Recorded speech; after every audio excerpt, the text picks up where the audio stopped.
retrouve pour la première vidéo de mon parcours des Cavaliers Pro d'Alsace et je suis avec Aurélie Millet, donc du Haras du Mil. Donc, bonjour Aurélie, enchantée.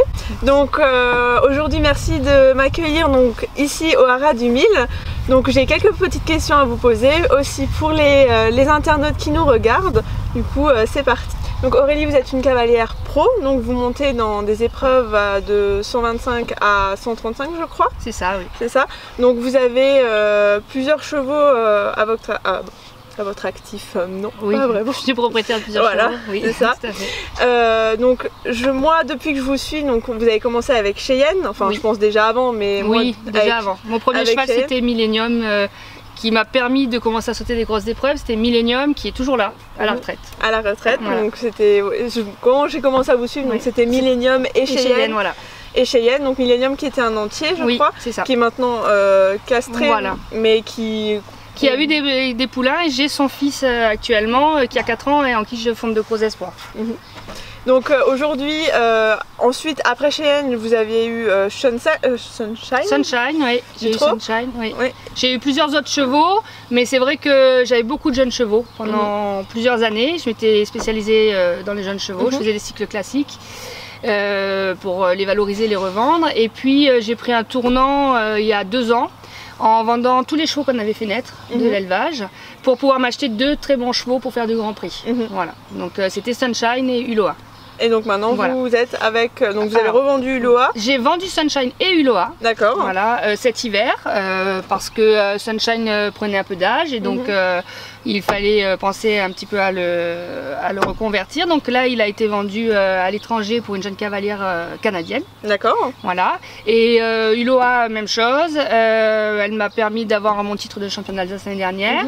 Et puis maintenant elle est partie dans le sud de la France chez une autre cavalière voilà, pour poursuivre sa carrière. Et moi j'ai changé de cheval.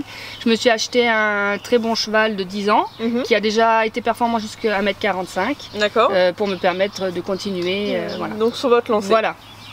Étant cavalière, vous faites aussi donc de l'école d'équitation, donc ici à Haras du Mil. Donc vous êtes vous-même moniteur? Moi je suis monitrice depuis 18 ans. D'accord. C'était d'ailleurs mon métier principal. Votre métier. Voilà, j'ai fait beaucoup d'enseignements de tous les niveaux, des tout petits jusqu'aux adultes, beaucoup de compétitions club et j'ai ouvert cette écurie pour faire un club. D'accord. Voilà, donc c'est ce qu'on a actuellement, on a à peu près 200 licenciés et évidemment j'aime beaucoup monter à cheval, donc ça me permet de faire ma passion en plus qui est l'équitation, mais je suis avant tout enseignante.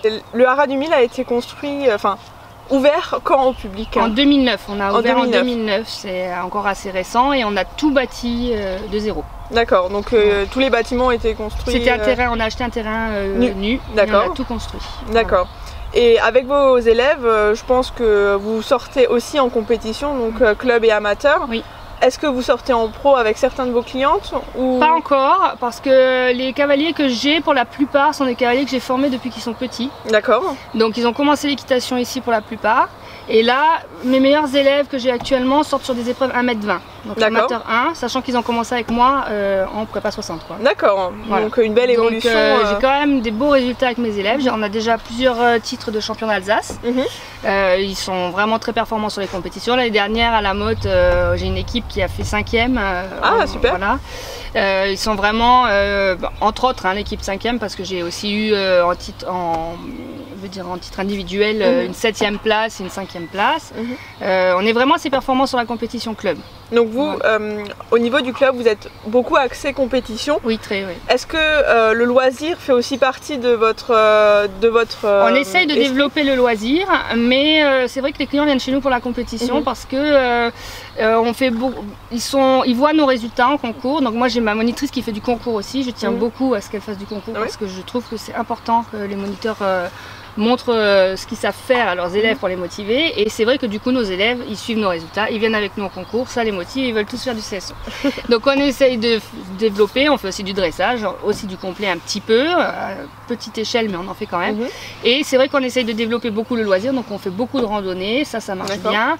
On fait un petit peu du pony game, mais pas encore en compétition. Ça j'ai du mal à le faire, à le développer pour le moment. Mais c'est vrai que les enfants, dès le plus jeune âge, ils ont envie de faire du concours chez nous. D'accord. On vient ici pour vraiment évoluer et pour pouvoir partir sur pour peut-être commencer du club, mais partir sur de plus grosses épreuves. C'est ça, j'ai beaucoup d'enfants. On propose ici chez moi quelque chose d'assez spécial qui se fait pas trop en Alsace. Je vends tous mes chevaux de club. Tous mes chevaux de club sont à vendre à mes clients. Donc ils peuvent accéder plus facilement à un cheval, devenir propriétaire. Donc ça, on a vraiment développé et j'ai beaucoup d'enfants qui ont leur poney ou leur cheval. Donc du coup, les chevaux restent ici au père pour un nombre d'années conclu entre nous. Et ça leur permet de ne pas avoir trop de frais, mais d'avoir quand même leur cheval. Du coup, ils font plus de cours, plus de concours. Et c'est vrai que du coup, ça me développe vraiment l'activité compétition à fond parce qu'ils ont leurs chevaux, donc ça les motive. Vous êtes une cavalière, une monitrice, mais vous faites aussi de l'élevage ici. Oui. Donc, on peut voir au loin une petite qui est née cette année, Pi, parce que je crois que vous êtes amoureuse des chevaux de couleur, entre les gris et les Pi, je crois. Ouais, voilà, les gris, c'était pas fait exprès, c'est parce que j'avais une poulinière grise et elle a pratiquement fait que des poulains gris. Mais c'est vrai que bon, j'ai toujours beaucoup aimé les chevaux Pi. Après, ça a été par hasard que je suis tombée amoureuse des Pi parce que j'ai eu une très bonne jument confiée qui s'appelait Ottawa de Brève à l'époque par un propriétaire qui me l'avait mis au travail, qui était Pi.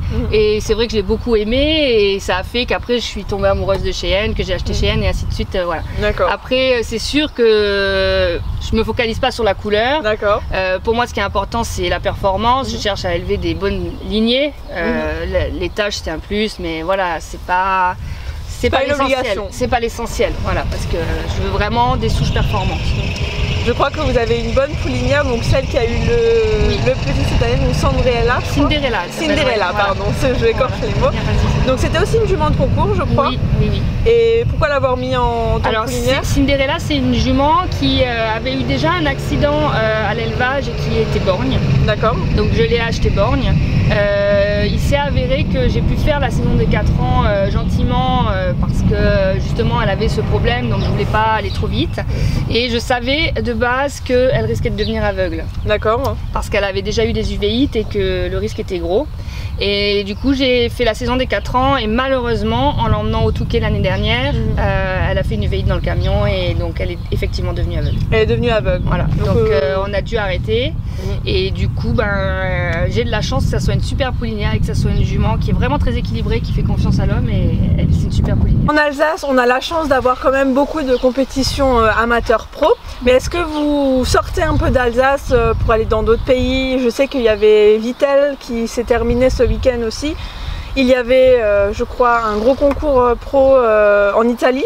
Donc, est-ce que vous sortez un petit peu de l'Alsace Alors, je suis surtout allée en Belgique. Voilà. Déjà parce que j'ai des amis en Belgique et du coup, ils font des beaux concours, donc ça me permet de passer des bons week-ends avec eux. Cette année, j'ai moins de chevaux à titre personnel, donc je vais sélectionner plus mes concours.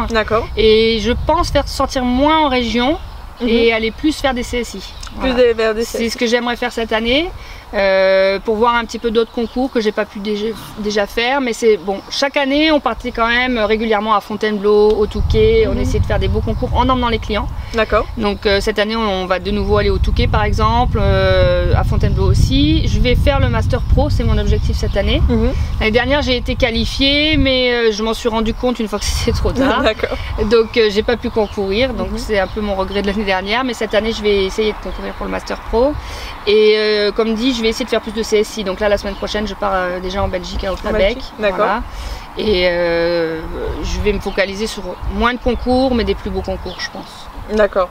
Et vos cavalières vous suivent Mes cavaliers, eux, vont faire plutôt les régionaux. Donc voilà, ça va me permettre d'être vraiment avec eux à fond pour les coacher en régionaux. Et moi, pouvoir me concentrer sur mes épreuves, on va dire, seule, quoi. Et comment vous arrivez à allier votre propre parcours et le parcours des élèves quand vous êtes en compétition? C'est votre monitrice qui prend la relève? Alors en fait, les cavaliers amateurs sont coachés uniquement par moi. Donc on va faire le calendrier est prévu pour que quand eux soient en repos, moi je vais aller en concours. En gros, voilà. Donc moi, comme j'ai moins de chevaux, j'ai pas besoin de concourir toutes les semaines.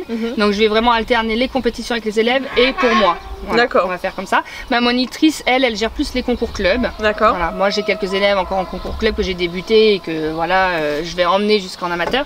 Mais ma monitrice, elle fait les clubs, donc on alterne. Elle va en club, moi je vais en amateur, ensuite je vais en concours seul et ainsi de suite. D'accord. On a prévu le calendrier de concours comme ça. Bon, c'est bien, une belle organisation pour pas voilà. que ce soit fouillis et que vous puissiez coacher. De toute façon, on laisse pas les élèves tout seuls, parce que chez nous, on a une culture d'équipe et ce serait inimaginable pour les élèves de partir seul sans coach, quoi. Oui, bah, voilà. On va dire que même en étant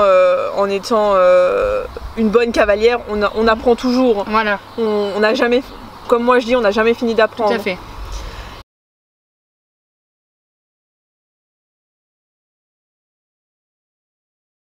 Et je sais aussi que vous vous êtes mis un peu au western.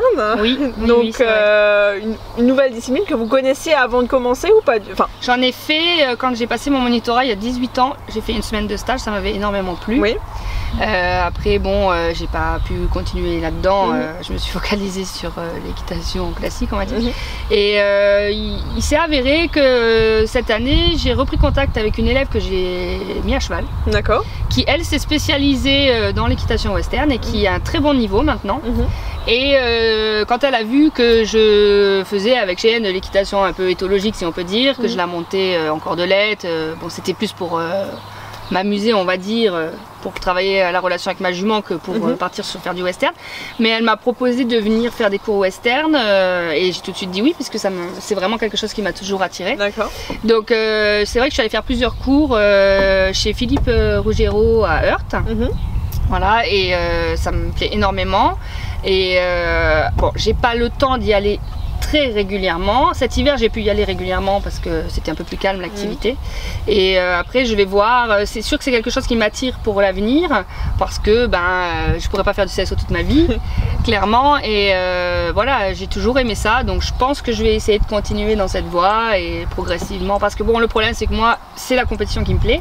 Donc, si je fais du western, ça sera aussi pour faire de la compétition. Donc, voilà, il faut que je vois comment je vais gérer ça. Parce que si je me lance là-dedans en parallèle, ça sera aussi pour faire du concours. Je crois que